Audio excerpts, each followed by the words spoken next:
Nous écoutons communément des gens dire ici et là qu'il est mieux de transformer nos récoltes, nos matières premières avant de les commercialiser que de vendre la récolte brute. Et nous voyons des agriculteurs qui appliquent ces règles machinalement sans même y apporter réflexion. Oh non! Leur décision de transformer nos récoltes, nos produits avant de les commercialiser doit être le résultat d'une étude approfondie menée en amont. Parce que justement, transformer avant de vendre n'est toujours pas la meilleure solution.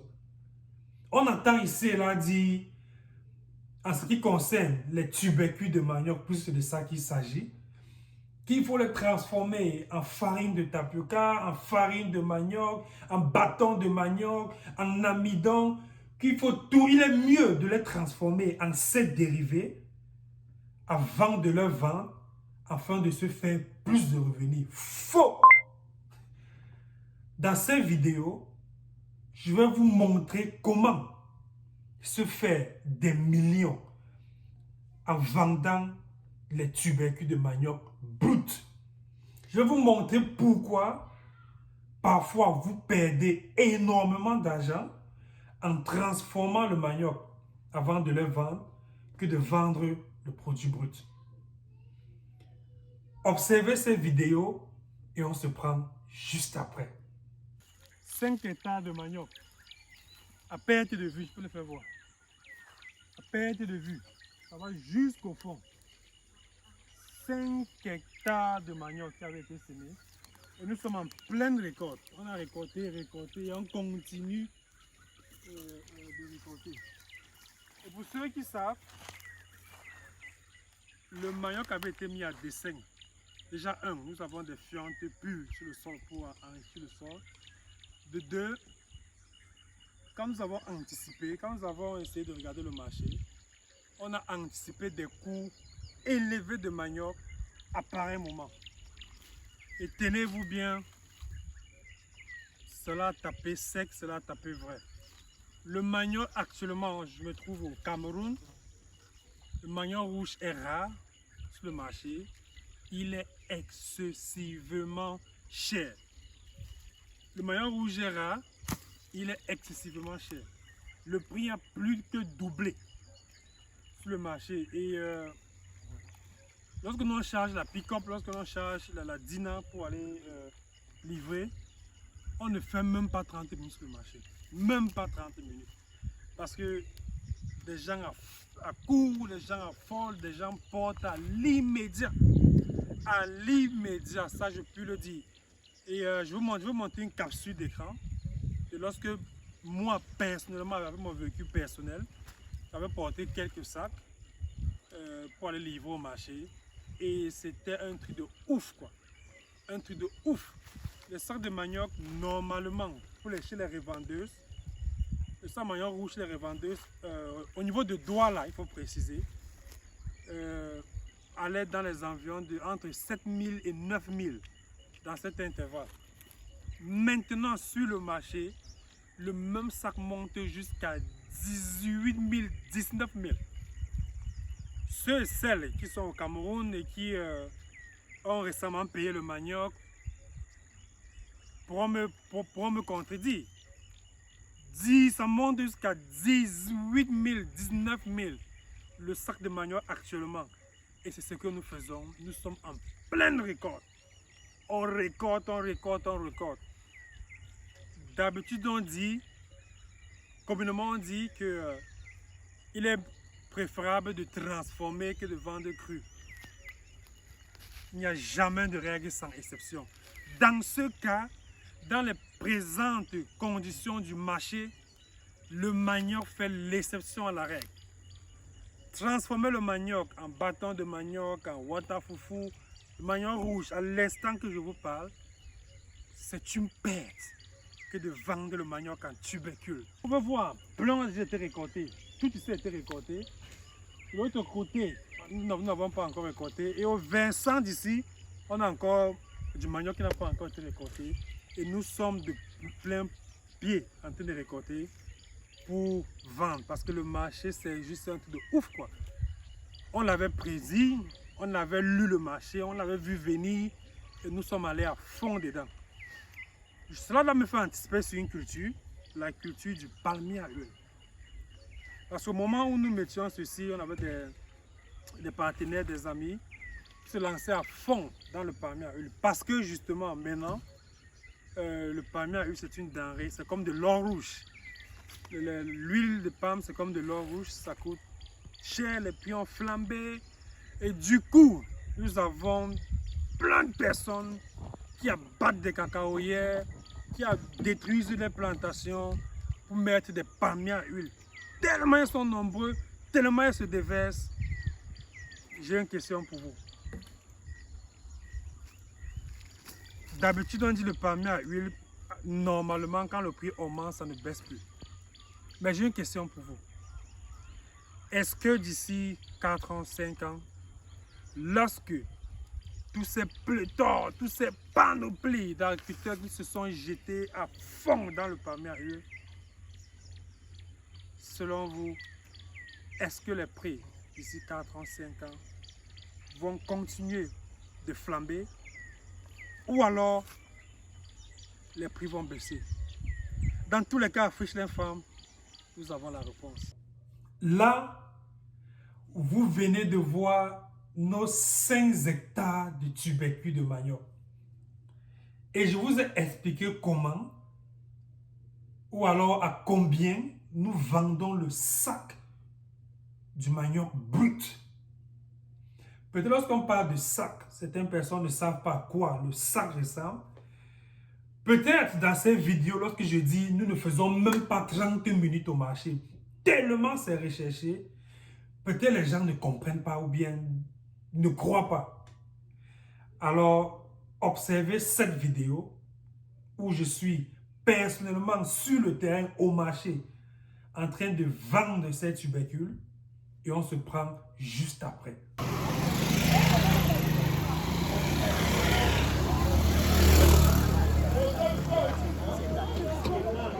Voilà mon colis qui est là, mais ça, le colis qui est là. Et ça ici. Et ça, c'est grand-père, mon colis. Ouais. C'est mon cousin. Est-ce qu'on a payé tout? C'est mon cousin du village. Deux mamans ont tout fait. Merci. Ils ont tout fait. Si vous leur demandez, mais donnez un coup. Non, c'est pas la première fois, il sait. Avant de venir, les appelle. Il sait. Je ne mens pas. Avant de venir, les appelle. Elle prend une seconde. Attends, On a connu ça là. c'est le même manioc de l'autre fois. Là. Voilà. Tu connais? Voilà. C'est le même champ. Ça cuit. C'est le même champ. Elle connaît. Même moi, je connais. Toi, tu ne le connais pas. Toi, tu ne le connais pas. Va demander là-bas. Va demander Maillot là-bas. Elle ne va pas me donner. Elle ne va pas me donner. La première fois, voilà. Que oui. Parle le manioc. Ça cuit tout. Voilà. Elle connaît. Elles ne vont pas me donner. C'est pour ça que c'est lui que je veux. Elle cuit tout. Ça cuit totalement. Et c'est frais. C'est votre loi ici. Non. Et c'est frais. Ouais, Donc, ouais. on a peine raison d'amener. C'est frais. Il demande de toi ça. Frais. Donc, il n'y a pas que ça à dormir. Pas bon, non? On vient à peine de causer. Je ne suis pas là. Je n'ai pas dit que c'est pas fait. Je suis en train de dire que tu demandes qu'on donne pas. Si Ça ne peut pas me donner là-bas. Non, il faut baisser. On a arrêté. Si tu ne dis pas, ils ne vont pas donner. Ils vont dire que c'est pour leurs clients. On a arrêté. Ça le problème. Chacun a choisi son mot. Mais on va parler de ça maintenant. C'est pour leurs clients. Tu ne comprends pas. Il y a quel langage que tu comprends. Comment? C'est pour leurs clients. Elles ne vont pas me donner. Ça qu'elles vous demandent. Quand tu n'as pas la force, quand tu sais que tu es nouvelle quelque part, tu pars, je vous demande à vous. Si vous leur demandez.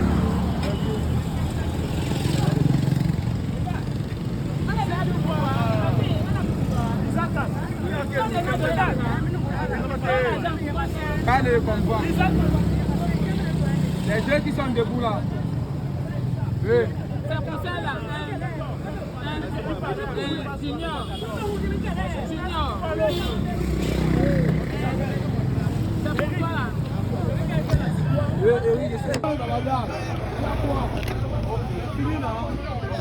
Vous avez c'est bon, on a pour vous.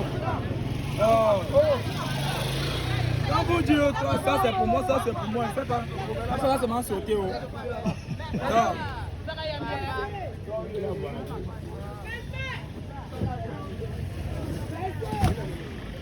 Tu veux chercher sa colis, quelqu'un.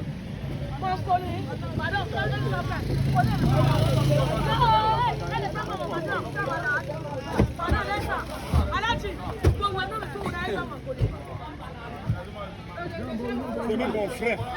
Même vous l'avez vu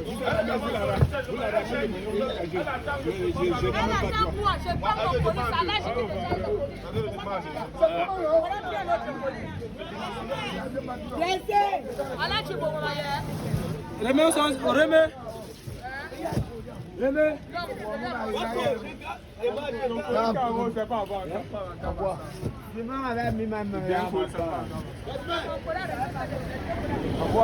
Attention ma vidéo. Le contrôle, mon pote.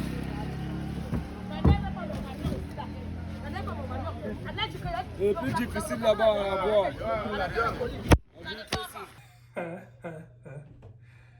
Vous avez vu et vous avez écouté. Vous voyez comment, à peine on arrive au marché, les clients se bousculent.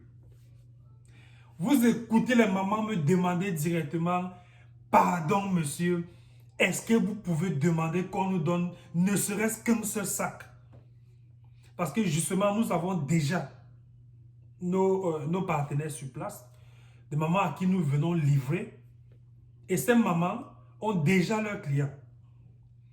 Donc la quantité de manioc que nous apportons n'est même pas suffisante pour leurs clients. Et du coup, il y a plein de personnes qui sont là, qui veulent le manioc. Et les mamans ne veulent pas le vendre parce qu'ils n'en ont pas assez pour leurs clients. Et je vous dis, ces voitures portent en moyenne 20 sacs de manioc que vous avez vu là. On fait en moyenne 2 tours par jour pour livrer. C'est-à-dire 40 sacs de manioc. Et elles sont incapables de satisfaire leurs clientes avec. Vous avez écouté le prix. 18-19 000 à Douala pour être spécifique. Hey les amis, avant qu'on ne poursuive, si cette vidéo vous intéresse, abonnez-vous. Abonnez-vous. Cliquez la cloche de notification, là vous ne manquez aucune de nos vidéos. Abonnez-vous et partagez. Il faut le dire, ces choses ne sont valables que dans des contextes précis. Et c'est pourquoi en amont, j'ai dit ceci. Il y a une étude de fond qui doit être faite en amont avant de décider si oui ou non, on doit transformer nos produits avant de les vendre. Dans le cas du manioc, il faut le dire, ce n'est que les tubercules rouges qui se vendent de la sorte au marché. Parce que ce n'est que des tubercules rouges qui sont directement comestibles, sans amertume. Il y a d'autres variétés qui sont comestibles directement, un peu comme ce qu'on appelle chez nous au Cameroun, le manioc sénégalais. Mais ces femmes-là ne payent pas ça. Ou c'est rouge ou rien. Et au même moment, imaginons celui qui a décidé de transformer son manioc. Juste parce qu'il a écouté que, hey, quand on transforme, c'est bon en tapioca et ainsi de suite. Ou alors, celui qui a sémé les tubercules de couleur blanche au lieu des tubercules rouges. Au même moment qu'on vend le sac de tubercules rouges à 18-19 000, au même moment, vous connaissez combien coûte le sac de tubercules blanches? 5 000, 6 000. Et même pour voir le client, c'est difficile. Donc, pendant que les gars se bousculent les sacs de tubercules rouges à 18 000, 19 000 le sac, tout à côté, le manioc, les tubercules blanches se vendent à 5 000, 6 000 et on cherche le client, on ne voit même pas. C'est dans le pourquoi il y a une étude approfondie qui doit être menée en amont avant de se lancer en agriculture. Quelle qu'en soit la variété que vous voulez lancer, ce que vous voulez faire, il y a une étude de fond. Le marché doit être compris et cerné plus ou moins. Et dans la vidéo, je vous ai dit, nous à Frischlin Farm, on savait que le manioc des tubercules rouges devait être une denrée rare à ce moment précis. Et là, je veux dire, cette vidéo sur le terrain a été faite, je pense, au mois de juin. Au mois de juin. Nous n'avons juste pas eu le temps de vous donner cela. On vous a dit, plein de bonnes choses arrivent, restez scotchés. Donc, à Frischlin Farm, on a fait nos études bien approfondies. On a dit oui, à pareil moment, le manioc devait être coûteux. Et pareillement, j'ai essayé d'ouvrir le débat en vous disant ceci. Plusieurs agripreneurs, plusieurs agriculteurs sont en train de se jeter à fond dans la culture du palmier à huile. Parce que justement, à présent, l'huile de palme, c'est de l'or rouge. Mais je vous pose cette question justement. D'ici 4 ans, 5 ans, lorsque ces palmiers à huile viendront sur le marché, est-ce que, comme on le sait toujours bien, comme l'expérience l'a montré, est-ce que le prix de l'huile doit toujours rester à son firmament comme cela est maintenant, ou cela doit diminuer? Pour répondre à cette question, justement, il y a une étude de fond qui doit être faite. Mais que pensez-vous? Laissez en commentaire ce que vous pensez et on en discutera. Donc, vous voyez donc clairement comment se faire des millions en vendant le manioc des tubercules crus, sans transformer. Ce n'est pas du blablatage. On vous a dit ici, à Frischlin Farm, c'est une agriculture de terrain. C'est du réel, c'est du concret. Donc, dire qu'on se fait des millions avec des tubercules de manioc, ce n'est pas vendre un rêve. Nous vous avons monté de façon pratique comment nous vendons des tubercules de manioc rouges à des prix exorbitants parce que ce sont les conditions réelles du marché. Ceux qui sont à Douala peuvent témoigner à combien au mois de juin les tubercules de manioc, combien coûtaient cher et combien elles étaient même difficiles à voir sur le marché. Ce qu'on appelle en entrepreneuriat le timing. Très important. Au bon endroit, au bon moment. Et nous ferons une vidéo exceptionnellement pour vous éduquer, pour communiquer sur comment, les critères à mettre sur pied pour définir le choix de la culture, le comment, le où, le quand. Ici Herman pour Frischlin Farm. Je vous dis à très bientôt pour une nouvelle vidéo encore plus alléchante. Ciao!